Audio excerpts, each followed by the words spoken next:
मंगलपुर गांव में दो भाई शंकरलाल और भीमलाल रहते हैं।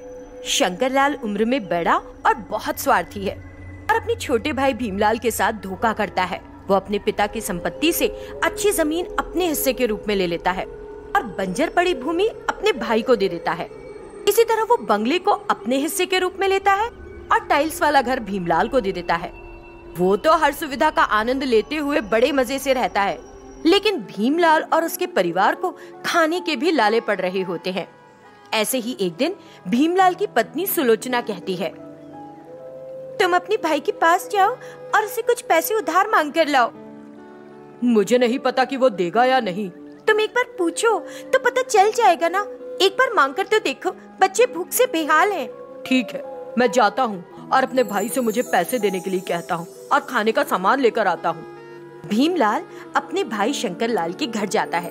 स्वार्थी शंकरलाल भीमलाल को देखकर सोचता है, ये तो इस तरफ का रुख भी नहीं करता, आज यहाँ कैसे चला आ रहा है, कुछ तो गड़बड़ है। मुझे इसके इरादे ठीक नहीं लग रहे।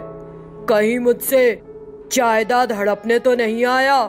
भैया, मुझे कुछ पैसे उधार पर दे दो, घर में बच्चे भूख से तड़प रहे हैं। भीमलाल ने जो पूछा उसे सुनकर, पैसे नहीं और भी कुछ नहीं, मुझे तुम जैसे गरीब लोगों से नफरत है। यहाँ से निकल जाओ तुम, वरना सच कह रहा हूँ धक्के मार के निकाल दूंगा। शंकरलाल उसे फटकारता है। तब भीमलाल, तुम अपनी दौलत के दम पर मुझे नीचा दिखा रहे हो भैया, देखो अब मैं खुद को साबित करके दिखाऊंगा।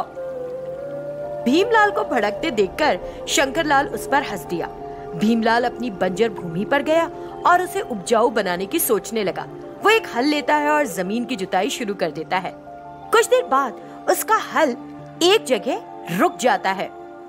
वो क्या हुआ ये जानने के लिए वहाँ खुदाई करता है तो उसे वहाँ एक बड़ी चट्टान मिलती है। वो उसे एक तरफ हटाकर देखता है तो उसे वहाँ भूमिगत में जाने का रास्ता मिलता है। हैरानी से वो धीरे धीरे भूमिगत हो जाता है। कुछ देर अंदर चलने के बाद उसे एक चमकता हुआ सोने का बर्तन हवा में तैरता हुआ दिखाई दिया। ये देखकर भीमलाल भ्रमित हो गया कि ये सच है या सपना। वो सोने के बर्तन के पास आता है और उसे पकड़ने की कोशिश करता है। ऐसा करते हुए उसे बर्तन के चारों ओर 5 रेखाएं दिखाई देती हैं, जिन्हें देखकर वो सोचने लगता है, ये क्या है? बर्तन के लिए सुरक्षा का घेरा तो नहीं है कभी? हाँ भाई, अगर तुम मुझ तक पहुंचना चाहते हो तो तुमको इन 5 रेखाओं को पार करना होगा। और ये मैं कैसे कर सकता हूँ? मैं तुमसे 5 पहेलियाँ पूछता हूँ। यदि तुम उनका उत्तर देते हो तो ये रेखाएं एक एक करके गायब हो जाएंगी। तो मैं तैयार हूँ, पूछो पहेली। बाहर अंधेरा हो चुका था। पैसे के लिए अपने भाई के पास गया भीमलाल घर नहीं लौटा था। सुलोचना भीमलाल के लिए चिंतित हो रही थी। वो बच्चों को घर संभालने के लिए कहती है और शंकरलाल के घर जाती है। वो उससे भीमलाल के बारे में पूछती है और वो उसे भी फटकार कर वहाँ से भगा देता है। सुलोचना वापस अपने घर लौट जाती है और भीमलाल के बारे में फिक्र करती रहती है। भूमिगत में भीमलाल सोने के घड़े द्वारा पूछी गई पहेलियों का एक एक करके जवाब देता जाता है। हर एक सही उत्तर के साथ सोने के घड़े के चारों ओर की 5 रेखाएं एक एक करके गायब हो गई। उसने वो घड़ा पकड़ लिया। एक बात याद रखना, मैं सोने का घड़ा हूँ तो ये मत सोच लेना कि मैं सोना दूंगा, लेकिन मैं तुम्हें सोने के अलावा कुछ भी दे सकता हूँ। अगर सोना मांगोगे तो तुम्हारे पास जो कुछ भी है सब खो दोगे। भीमलाल हाँ कहता है और बर्तन अपने घर ले आता है। बर्तन की सच्चाई की परीक्षा करने के लिए वो अपने परिवार की भूख मिटाने के लिए कुछ चीजें मांगता है। तुरंत जादुई सोने के बर्तन से वो चीजें बाहर आ जाती हैं। उस दिन वे पेट भरकर खाते हैं और जादुई सोने के बर्तन को सुरक्षित रखकर सो जाते हैं। अगली सुबह भीमलाल जादुई सोने के बर्तन को लेकर अपनी जमीन पर पहुंचा। उसने जमीन की जुताई करी और घड़े से पानी मांगा। जादुई सोने के बर्तन से पानी निकल आया और भूमि की सिंचाई हो गई।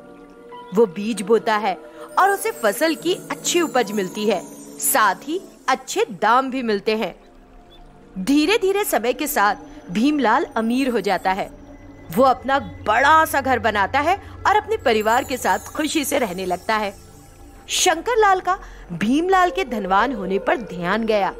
वो इतने कम समय में भीमलाल के दौलतमंद होने के पीछे के रहस्य के लिए उनके घर की खिड़की के पास खड़ा हो जाता है। उसे जादुई सोने के बर्तन के बारे में पता चलता है और वो किसी तरह उसे चुराने की योजना बनाता है। वो उसी रात घड़े को चुरा लेता है और अपनी पत्नी और बच्चों के सामने रखता है। वो जादुई सोने के बर्तन को देखकर उससे सोना मांगता है। बस और क्या, शंकरलाल अपनी सारी संपत्ति खो देता है और गरीब हो जाता है। शंकरलाल इस बदलाव से सन्न रह गया। उसे बुरा लगा और सोचने लगा कि सोना मांगे जाने पर उसका सब कुछ क्यों लुट गया। वो जादुई सोने के बर्तन को भीमलाल के घर वापस ले जाने की सोचता है ताकि अपनी खोई संपत्ति वापस मांग सके और उसके घर की ओर चल पड़ता है। उधर अपने घर पर जादुई सोने का बर्तन गायब है, ये देखकर भीमलाल चिंतित होता है। फिर देखता है कि उसका भाई उस सोने के बर्तन को लेकर उसके पास आ रहा है और चौंक पड़ता है। समझ जाता है कि उसके भाई ने लालच के मारे बर्तन से सोना मांगा होगा, इसीलिए उसने अपनी सारी संपत्ति खो दी। शंकरलाल को अपनी गलती का एहसास होता है और वो कहता है कि अब वो सही बर्ताव करेगा। लेकिन जादुई सोने का घड़ा शंकरलाल की संपत्ति वापस देने से इनकार कर देता है। शंकरलाल भीमलाल से मदद मांगता है। भीमलाल अपने भाई शंकरलाल और उसके परिवार को अपने साथ अपने ही बंगले में रख लेता है। ये हरिलाल है जो जमीन नगर में रहता है। वो अपनी साइकिल पर सवार होकर घूम घूम कर अपने हाथ से बनाए समोसे बेचता है। समोसा, गरम गरम समोसा, ठंडा निकले तो कर देना वापस।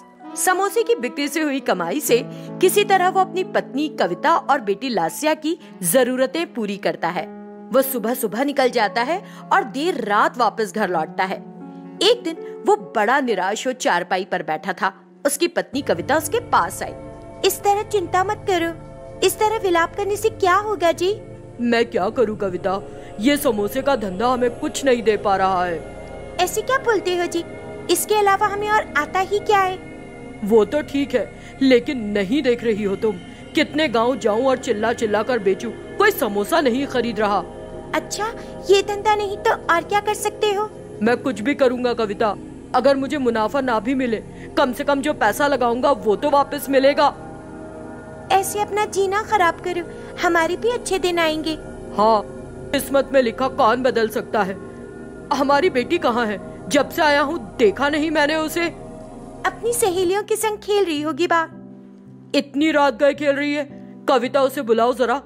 हमारी शादी के कितने साल बाद हमें फूल सी बच्ची हुई, मैं उसे भी ठीक से खिला पहना नहीं पा रहा हूँ। हाँ, क्या करूँ, किस्मत ही ऐसी। अरे जी हिम्मत रखो, सब ठीक हो जाएगा। कविता घर से बाहर आती है और लास्या को बुलाती है। माँ की बात सुनकर आ रही हूँ माँ। लास्या कविता की ओर दौड़ती है और दोनों घर में चले जाते हैं। खाना खाकर तीनों सो जाते हैं। उस रात हरिलाल को एक सपना आता है। उस सपने में हरिलाल समोसे से दूर जा रहा है, लेकिन समोसा उसके पीछे पीछे आ रहा है। हरिलाल कहता है, हम अब और एक साथ नहीं रह सकते और न काम कर सकते, चले जाओ। मैं ऐसे कैसे जा सकता हूँ हरिलाल, हमारा रिश्ता दूध और पानी जैसा है ना। यही कारण है कि तुम बिकते ही नहीं, मेरे साथ ही बने रहते हो जब तक कि सड़ नहीं जाते। अगर मैं तुम्हारे भरोसे बैठा रहा तो बर्बाद हो जाऊंगा। गलती मेरी नहीं है हरिलाल। तो तुम्हारे कहने का क्या मतलब है कि गलती मेरी है? क्या तुम जानते हो कि मैं तुमको कितने अच्छे मसाले मिलाकर कितने जतन से बनाता हूँ? खाकर देखो तब पता चलेगा। सुनकर समोसा खिलखिलाकर हंस पड़ा। क्या तुम मुझे देखकर हंस रहे हो?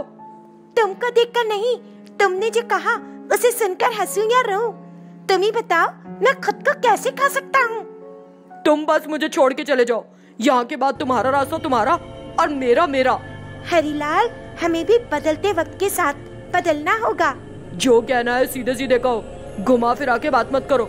मेरे आकार में तुम हाईवे के किनारे एक बड़ा होटल शुरू करो।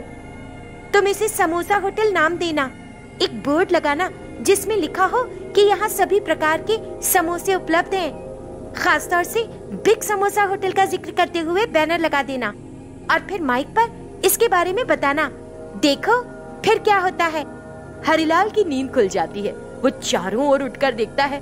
वो अपनी पत्नी कविता और बेटी लास्या को सोता देखता है। समझ जाता है कि वो एक सपना देख रहा था, लेकिन हरिलाल को लगता है कि अगर वो समोसे की सलाह माने तो उसका जीवन बेहतर हो सकता है।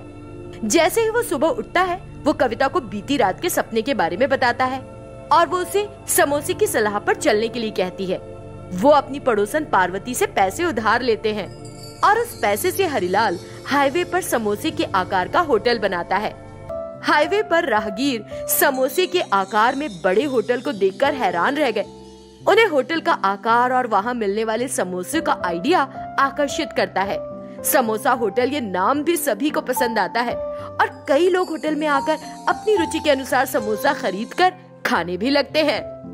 तब हरिलाल बड़े खुश होकर कविता से पूछता है, कविता, कैसा है हमारा होटल?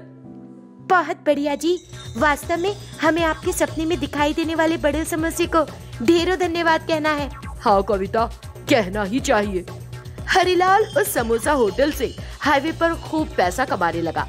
उसने एक अच्छा घर बनाया और जरूरी चीजों का ध्यान रखा।